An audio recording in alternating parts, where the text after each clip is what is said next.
program brought to you by സ്വന്തം Josco jewellers, Padinjath golden diamonds, Cherupuzha, Alakode, Padiyottuchal. Apsara jewellery, Cherupuzha and Padiyottuchal. Sona gold, Cherupuzha, Padiyottuchal, Alakode and Vellarikundu. അടുക്കളയെ ഇനി smart ആക്കാം ഗൃഹലക്ഷ്മിയിലൂടെ.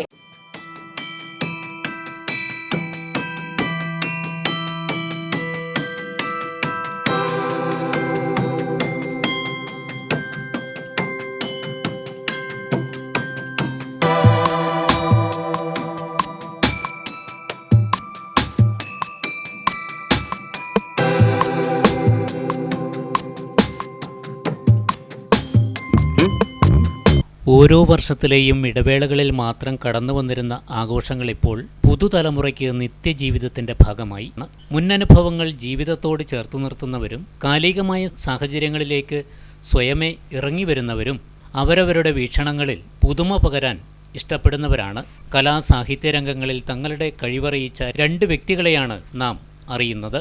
വളർന്നുവരുന്ന തലമുറയിലെ ശ്രദ്ധേയയാവുന്ന ഗായിക വരദയും അധ്യാപന സാഹിത്യരംഗങ്ങളിൽ സംസ്ഥാനതല പുരസ്കാരം നേടിയ നിഷാകുമാരി ടീച്ചറുമാണ് ഇവിടെ ഒപ്പം ചേരുന്നത്. ടീച്ചറെ നമസ്കാരം. ഞാൻ വരദ, ചെറുപുഴ സെന്റ് മേരീസ് ഹൈസ്കൂളിലെ 9ാം ക്ലാസ് വിദ്യാർത്ഥിനിയാണ്. ടീച്ചർക്ക് ലഭിച്ചിട്ടുള്ള നല്ല നല്ല അംഗീകാരങ്ങളെ പറ്റി അറിയാൻ വേണ്ടിയിട്ടാണ് ഞാൻ ഇന്നിവിടെ എത്തിയിട്ടുള്ളത്. ഒരുപാട് സന്തോഷം വരദയെ കാണാൻ പറ്റിയതിൽ. വരദയുടെ പ്രോഗ്രാമുകളൊക്കെ കണ്ടിട്ടുണ്ട്, നല്ല പാട്ടുകളാണ്, ഒരുപാട് ആസ്വദിക്കാറുണ്ട്. അപ്പോൾ ടീച്ചർക്ക് അംഗീകാരങ്ങളൊക്കെ കിട്ടിയിട്ടുണ്ട്. അപ്പോൾ അതിൻ്റെ ഒരു സന്തോഷമുണ്ട്. എല്ലാവരെയും പോലെ ഞാൻ സന്തോഷിക്കുകയാണ്. അപ്പോൾ ഇന്ന് നമുക്ക് പിന്നെ ആ ഒരു സന്തോഷവും അതുപോലെ വരദയുടെ കൂടുതൽ വിശേഷങ്ങളൊക്കെ എനിക്കും അറിയാൻ ആഗ്രഹമുണ്ട്. അപ്പോൾ നമുക്ക് അതിന് പറ്റിയൊരു സ്ഥലം ഇവിടെ അടുത്ത് ഒരു മനോഹരമായ ഒരു സ്ഥലമുണ്ട്, വരദ കണ്ടിട്ടുണ്ടാവില്ല. നമുക്ക് അവിടെ പോയി അവിടെ ഇരുന്നുകൊണ്ട് ആ പ്രദേശങ്ങളെ ആ ഭംഗിയൊക്കെ ആസ്വദിച്ചുകൊണ്ട് നമുക്ക് ആ വിശേഷങ്ങളൊക്കെ പങ്കുവെക്കാം.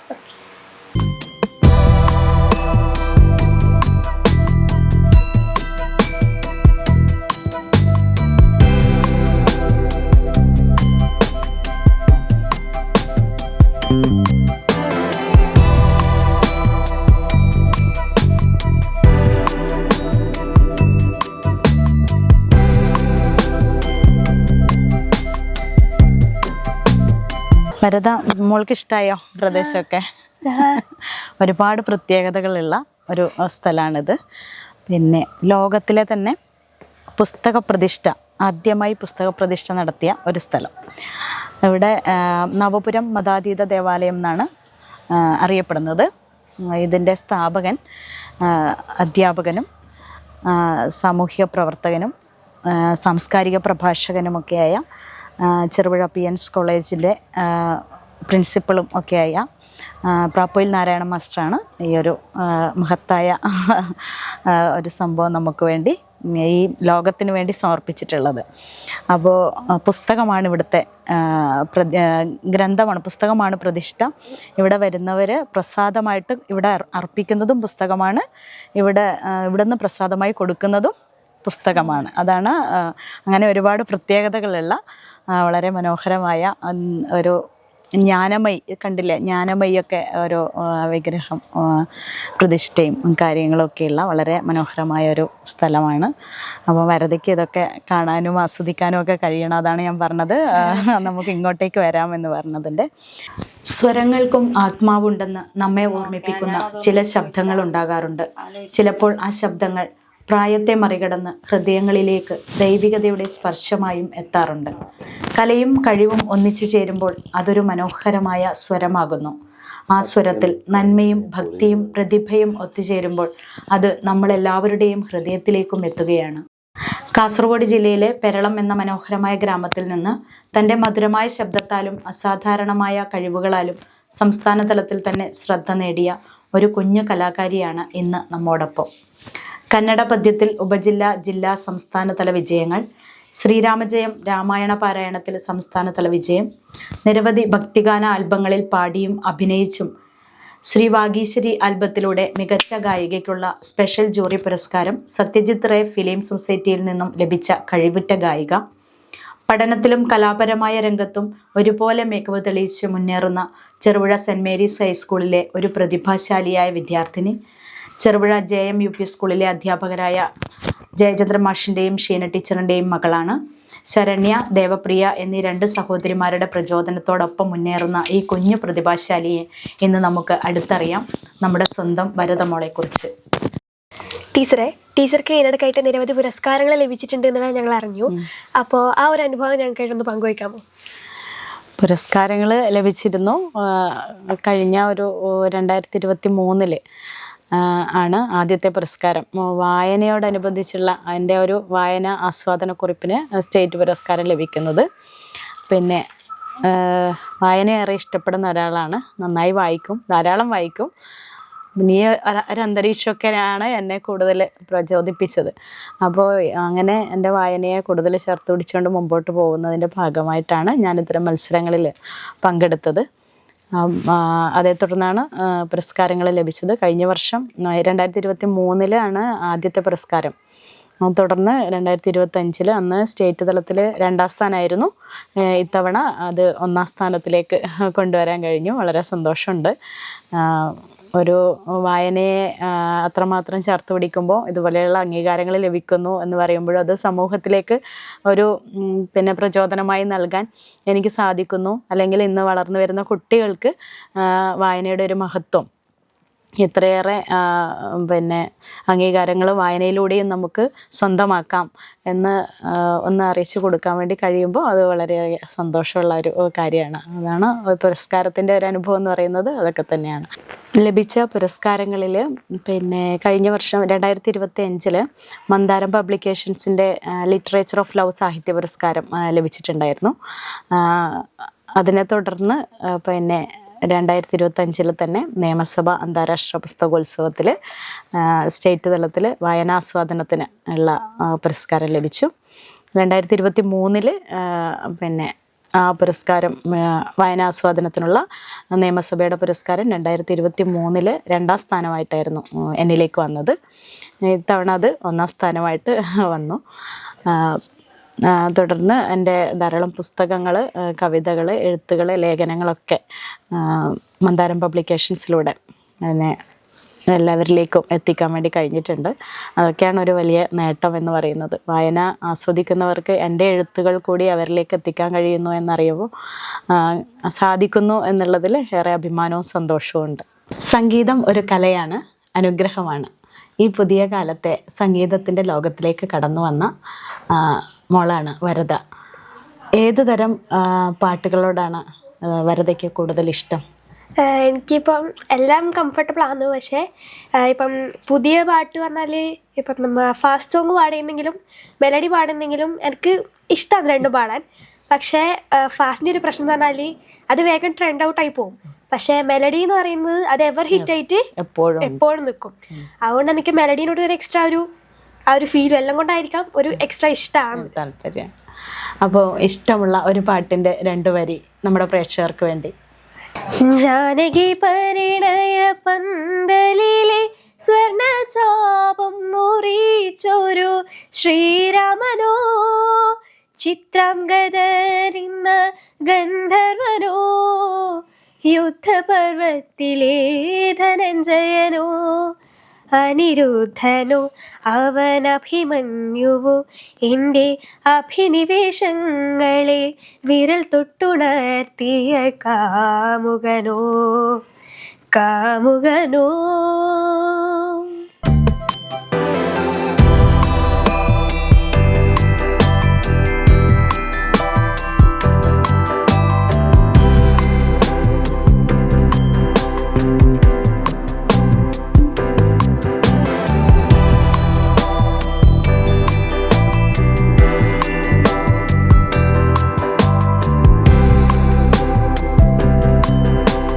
പഠനത്തിന് അവധി നൽകിക്കൊണ്ട് വേനൽ അവധിക്കാലത്തിൻ്റെ ഒരു ആഘോഷത്തിലാണ് ഇപ്പോൾ നമ്മൾ കടന്നു പോകുന്നത്. ഈസ്റ്ററും റംസാനും ഒക്കെ കഴിഞ്ഞ് വിഷുക്കാലത്തിൻ്റെ ഒരു ആഘോഷത്തിലാണ് ഇപ്പോഴുള്ളത്. അപ്പോൾ ഈ സമയത്ത് നിരവധി അംഗീകാരങ്ങൾ നേടിക്കൊണ്ട് അല്ലെങ്കിൽ പാട്ടിൻ്റെ സംഗീതത്തിൻ്റെ മേഖലയിൽ മികച്ച നിലയിൽ ഉയർന്നു വന്നുകൊണ്ടിരിക്കുന്ന വരദ, ഇവിടെ ഈ പാട്ടിലേക്കുള്ള ഒരു വരവ്, ഇതിനോടുള്ള ആ ഒരു സ്നേഹക്കൂടുതലൊക്കെ ഉണ്ടായത് എങ്ങനെയാണ് എന്ന് പ്രേക്ഷകർക്ക് വേണ്ടി ഒന്ന് പറയാമോ? എനിക്ക് ഈ പാട്ടിലേക്ക് വരാനൊരു പ്രചോദനം നൽകിയത് ശരിക്കും പറഞ്ഞാൽ എൻ്റെ ചേച്ചിമാരാണ്. എനിക്ക് 2 സഹോദരികളാണുള്ളത്. അതിൽ അവർ രണ്ടുപേരും കുഞ്ഞിലെ കർണാട്ടിക് സംഗീതം പഠിച്ചിരുന്നു. അപ്പോൾ അവരിങ്ങനെ പഠിപ്പിക്കുന്ന സമയത്ത് ഇവർ കൂടെ പാടുമ്പം ഞാൻ അതിൻ്റെ അടുത്ത് തന്നെ ഇരിക്കും. അന്നേരം പിന്നെ അവരിങ്ങനെ പാടുന്നിട്ട് ഞാനിങ്ങനെ കൂടെ താളലടിച്ച് അത് എക്സ്പ്രഷനിലിട്ട് ഇങ്ങനെ പാടുമായിരുന്നു. അന്നേരം പിന്നെ അവർ സന്ധ്യാനാമം ജപിച്ച ശേഷം അവരത് പ്രാക്ടീസ് ചെയ്യും. അന്നേരം ഞാനും കൂടി ഇരുന്ന് എന്തെങ്കിലും പ്രാക്ടീസ് ചെയ്യും. അങ്ങനെ കണ്ടാണ് എനിക്ക് അങ്ങനെ ഒരു ഇൻട്രസ്റ്റ് ഉണ്ട് എന്നുള്ളത് അച്ഛനമ്മയും പിടിച്ചു. പിന്നെ അത് നമ്മളെ ഒരു പാട്ട് പഠനത്തിലേക്കുള്ളൊരു ഡിസിഷൻ എടുക്കാനുള്ളൊരു കാരണമായി. വരദ ശാസ്ത്രീയമായി സംഗീതം പഠിക്കുന്നുണ്ടെന്ന് മനസ്സിലാക്കുന്നു. ആരാണ് വരദയുടെ ഗുരു? എവിടെയാണ് സംഗീതം പഠിക്കുന്നത്? ഞാൻ നേരത്തെ പറഞ്ഞ ഞാൻ സംഗീതത്തിലേക്ക് എത്തേണ്ട എൻ്റെ പ്രചോദനം ഈച്ചുമാരാണ്. അതുവഴി പിന്നെ പാരൻസിലേക്ക് എത്തി. അപ്പം നമ്മൊരു പ്രോഗ്രാമിൻ്റെ ബേസിൽ നമ്മൾ ഒരു ഗായകനെ ആദരിക്കുന്ന ഒരു ചടങ്ങിലൂടെയാണ് മാഷ് പരിചയപ്പെടുന്നത്. കമ്പിളൂർ കുഞ്ഞികൃഷ്ണൻ സാറാണ് എന്നെ പാട്ട് പഠിപ്പിക്കുന്നത്. അങ്ങനെ നമ്മൾ ആ ഒരു സാറിനെ തന്നെ ഇന്നേർക്ക് ഓരോ അവസരം കിട്ടുമ്പോൾ ഓരോ വേദി കിട്ടുമ്പോൾ അതിൻ്റെ എല്ലാം പുറകിൽ പ്രയത്നിച്ച് സാറും പിന്നെ അച്ഛനും അമ്മയും വന്ന് ഇവരെല്ലാം സപ്പോർട്ട് കൂടിയിട്ടാണ് ഇപ്പം എനിക്ക് ഓരോ വേദിയും ഇപ്പോൾ പുരസ്കാരവും എല്ലാം ലഭിച്ചു. സ്കൂൾ തലം മുതലേ വിവിധ പരിപാടികളിലൊക്കെ പങ്കെടുക്കുന്നുണ്ടല്ലോ. അപ്പോൾ ഏത് ക്ലാസ് മുതലാണ് പരിപാടികളിലൊക്കെ മത്സരങ്ങളിലൊക്കെ പങ്കെടുത്ത് തുടങ്ങിയത്?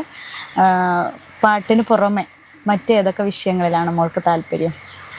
പാട്ടിന് പുറമെ എനിക്ക് ഡാൻസാണ് ഞാൻ പിന്നെ കോൺസെൻട്രേറ്റ് ചെയ്യുന്നൊരു കാര്യം, ചെയ്യാൻ ഇഷ്ടമുള്ളൊരു കാര്യം.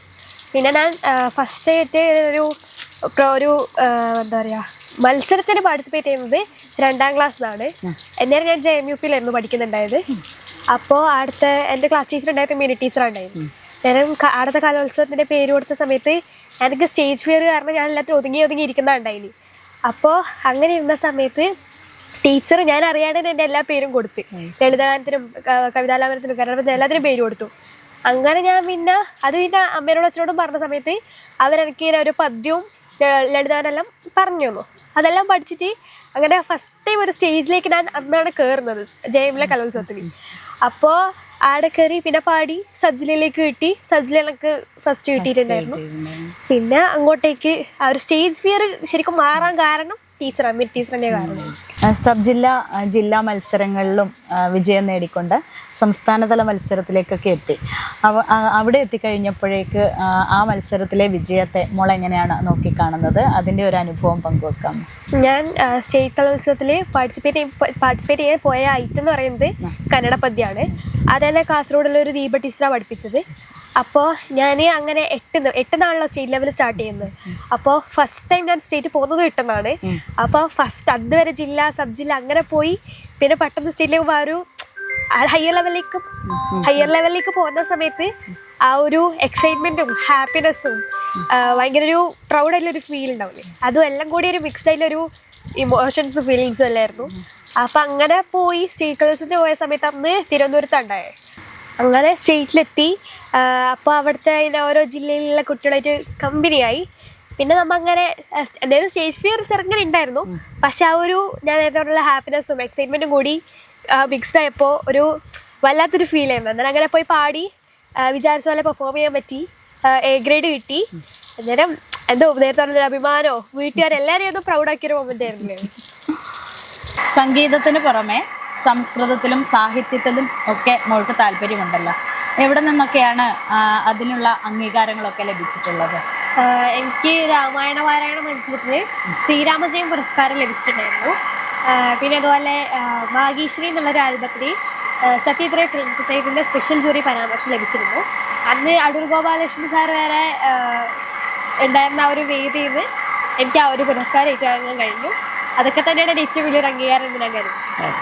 പ്രാദേശിക തലത്തിൽ ഇപ്പം തന്നെ നിരവധി അവസരങ്ങൾ മോൾക്ക് ലഭിച്ചു കഴിഞ്ഞു. അപ്പോൾ ആ അവസരങ്ങളെക്കുറിച്ചും അനുഭവങ്ങളെക്കുറിച്ചും ഒന്ന് പറയാം. എനിക്കതിൽ ഇപ്പം കമ്പലൂർ അമ്പലത്തിൽ അന്ന് ചിത്രാമ്മേൻ്റെ ബർത്ത്ഡേൻ്റെ അന്ന് ചിത്രാഞ്ജലി പറഞ്ഞൊരു പ്രോഗ്രാം കണ്ടക്ട് ചെയ്തിട്ടുണ്ടായിരുന്നു. അപ്പോൾ അന്ന് എനിക്ക് ആളൊരു പാട്ട് പാടാൻ പറ്റി. അന്ന് ഞാൻ ഭാഗ്യശ്വരി കമലരാമേനെ സ്തുതിച്ചുകൊണ്ട് ജി രവീന്ദ്രൻ സാർ എഴുതി, സുരേഷ് കണ്ണൻ സാർ മ്യൂസിക് ചെയ്തു. പിന്നെ അതിൻ്റെ പുറകിൽ ഇപ്പോൾ രൂപേഷേട്ടൻ, അനീഷേട്ടൻ, അവരെല്ലാവരും ആ ഒരു ഒരുമേൻ്റെ ഒരു റിസൾട്ടായിട്ടില്ല ഭാഗ്യശ്വരി ഞാൻ എന്താണ് പാടിയിട്ടുണ്ടായിരുന്നത്. പിന്നെ എനിക്ക് കമലരാമൻ്റെ മുമ്പിൽ തന്നെ ഒരുപാട് അനുമോദനങ്ങൾ ഏറ്റുവാങ്ങാൻ കഴിഞ്ഞിട്ടുണ്ടായിരുന്നു. കാഞ്ഞങ്ങാട് രാമേന്ദ്രൻ സാറ്, പിന്നെ വിദ്യാധരൻ മാസ്റ്റർ, അവരുടെ അടുത്തൊക്കെ അനുമോദനം ഏറ്റുവാങ്ങാൻ കഴിഞ്ഞിട്ടുണ്ടായിരുന്നു. അതല്ലെന്ന് പറഞ്ഞാൽ ഞാൻ നേരത്തെ ലൈഫിലേക്ക് കിട്ടുന്ന ഓരോരോ ഗിഫ്റ്റ് അല്ലല്ലോ, മെമ്മറബിൾ ആയിട്ടുള്ള മൊമെൻ്റ് തന്നെയാണ്. എൻ്റെ ഫസ്റ്റ് ആൽബം എന്ന് പറയുന്നത് സർവേശ്വരിയാണ്. അത് അച്ഛൻ എഴുതി കുഞ്ഞീഷ്ണ സാർ മ്യൂസിക് കൊടുത്തിട്ടുണ്ടായിരുന്നത്. പിന്നെ ഉണ്ടായത് വാഗീശ്വരി, കുഴൽപ്പാടി കണ്ണൻ, പിന്നെ മൃദംഗശൈലീശ്വരി, കനുവിനുറവാമമ്മ, ഉത്രാട പൊന്നൂഞ്ഞാല്, പിന്നെ ഇപ്പോൾ ഇനി ഒരെണ്ണം വരാനുണ്ട്. അപ്പോൾ അതിൽ 3 എണ്ണത്തിന് ഞാൻ കോറസ് പാടിയിട്ടുള്ളത്. അപ്പോൾ ഇത് ഓരോ ആൽബം ശരിക്കും നമുക്ക് ഓരോരോ മെമ്മറബിൾ ആയിട്ടുള്ള മൊമെൻറ്റ്സ് ആണ് കിട്ടുന്നത്. കാരണം ഇപ്പോൾ ഉത്രാട പൊന്നൂഞ്ഞാല് ഞാൻ കോറസാണ് പാടിയെങ്കിൽ നമ്മൾ ആ ഷൂട്ടിങ്ങിൻ്റെ സമയത്തായാലും അതിലിങ്ങനെ ഒരു ഓണം കഴിഞ്ഞൊരു വൈബായിരുന്നു എന്നാലും ഞങ്ങൾക്ക്. അപ്പോൾ ഫുള്ളി ഇപ്പോൾ സർവേശ്വരി ഷൂട്ട് ചെയ്യുമ്പോൾ ആയാലും ഫസ്റ്റ് ടൈം കുടിച്ചാത്രി പോയി, അതല്ലേ നമുക്കിങ്ങനെ ലൈഫിലേക്ക് കിട്ടുന്ന ഓരോരോ ഗിഫ്റ്റ് എന്ന് തന്നെ പറയാൻ വേണമെങ്കിൽ. അപ്പോൾ അങ്ങനത്തെ ഓരോരോ അനുഭൂതിയാണ് എനിക്ക് ഓരോ ആൽബത്തും കിട്ടുന്നത്. സംഗീത ലോകത്ത് പ്രശസ്തരായ യേശുദാസ്, KS ചിത്ര, ജയദ്രം മാഷ്, അങ്ങനെ നിരവധി പ്രമുഖരായ ഗായകർ ഉണ്ട്. അവരുടെയൊക്കെ പാട്ടുകളിൽ ആരുടെ പാട്ടുകളാണ് മോൾക്ക് കൂടുതൽ ഇഷ്ടം? എനിക്ക് എല്ലാ പാട്ടുകാരോടും ഇഷ്ടമാണ്. അതിൽ കൂടുതൽ ഇഷ്ടം എനിക്ക് ജയന്തൻ സാറോടാണ്. കാരണം എന്ന് പറഞ്ഞാൽ ഞാൻ ഫസ്റ്റ് ഒരു വേദിയിൽ പാടുന്നത് സാറ പാട്ടാണ്. അപ്പോൾ ആ ഒരു ബഹുമാനം കൊണ്ടോ ഒരു ഇഷ്ടം ഒന്നാമത് അതുണ്ട്. പിന്നെ പറഞ്ഞാൽ എനിക്ക് സാറിൻ്റെ ശൈലി ഭയങ്കര ഇഷ്ടമാണ്. കാരണം മെലോഡിയസ് ആയിട്ടുള്ള പാട്ടുകൾക്ക് കൊടുക്കുന്ന ആ ഒരു ഫീല്. കാരണം ഇപ്പോൾ ഓരോ വേർഡ്സിനും ഇങ്ങനെ ഹേർട്ട് ചെയ്യാണ്ട് എന്നാൽ അതിനെ കറക്റ്റായിട്ട് അക്ഷരസ്ഫുടതയോടെ ഓരോ വേർഡ്സും പറഞ്ഞ് അത് ഇങ്ങനെ നോവിക്കാണ്ട് ഇങ്ങനെ സ്മൂത്തായിട്ട് പോകുന്ന ഒരു ഫീലും ഉണ്ടോ, ആ ഒരു പ്രൊനൗൺസിയേഷൻ്റെ ശൈലി ഉണ്ടോ, പിന്നെ ആ ഒരു എന്താ പറയുക ഭാവഗായകൻ എന്നാണല്ലോ വിളിക്കുന്നത്. അപ്പോൾ ആ ഒരു ഫീലും ഉണ്ട്. പിന്നെ ഞാൻ നേരത്തെ ആ പ്രൊനൗൺസിയേഷൻ്റെ ആ ഒരു ഇതുകൊണ്ട് സൗണ്ടും ഉണ്ട്, എല്ലാം കൊണ്ട് എന്തോ ഒരു പ്രത്യേക ഇഷ്ടമാണ് ജയേന്ദ്രൻ സാർ. ജയദ്രൻ സാറിൻ്റെ പാട്ടുകളോട് ഏറെ ഇഷ്ടമാണ്. അദ്ദേഹത്തെയും ഒരുപാട് ഇഷ്ടപ്പെടുന്നു എന്ന് പറഞ്ഞല്ലോ. അപ്പോൾ സാറിൻ്റെ പാട്ടുകളിൽ ഏറ്റവും ഇഷ്ടപ്പെട്ട 2 വരി നമ്മുടെ പ്രേക്ഷകർക്ക് വേണ്ടിയിട്ട് പാടാമോ? നീ ഇന്ന് ഗാനത്തെ പാടുവാനുള്ളൊരു പാഴ്മുളം തണ്ടല്ലയോ ഞാൻ, പാഴ്മുളം തണ്ടല്ലയോ നീ ഇന്ന് നാമത്തെ മർമ്മരം ചെയ്യുന്നൊരാലില തുണ്ടല്ലയോ ഞാൻ, ആലില തുണ്ടല്ലയോ നിന്റെ കാൽപാദത്തിനോർമ്മയിൽ മാത്രമാണെൻ്റെ ജന്മസഞ്ചാരം. എൻ്റെ ജീവാണുവിലോരോന്നിലും സദാ നീയൊരാൾ ഗുരുവായൂരപ്പ, നീയൊരാൾ ഗുരുവായൂരപ്പ.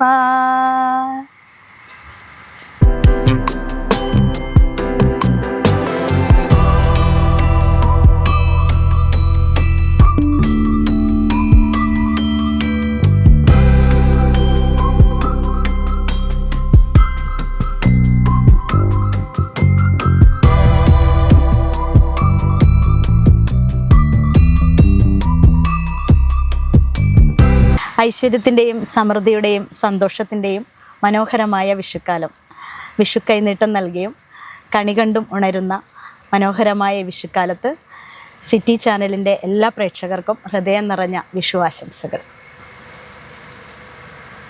കണി കാണും നേരം കമല നേത്രൻ്റെ നിറമേലും മഞ്ഞത്തുകിൽ ചാർത്തി, കനകക്കിങ്ങിണി വളകൾ മോതിരം അണിഞ്ഞു കാണീണം ഭഗവാനേ.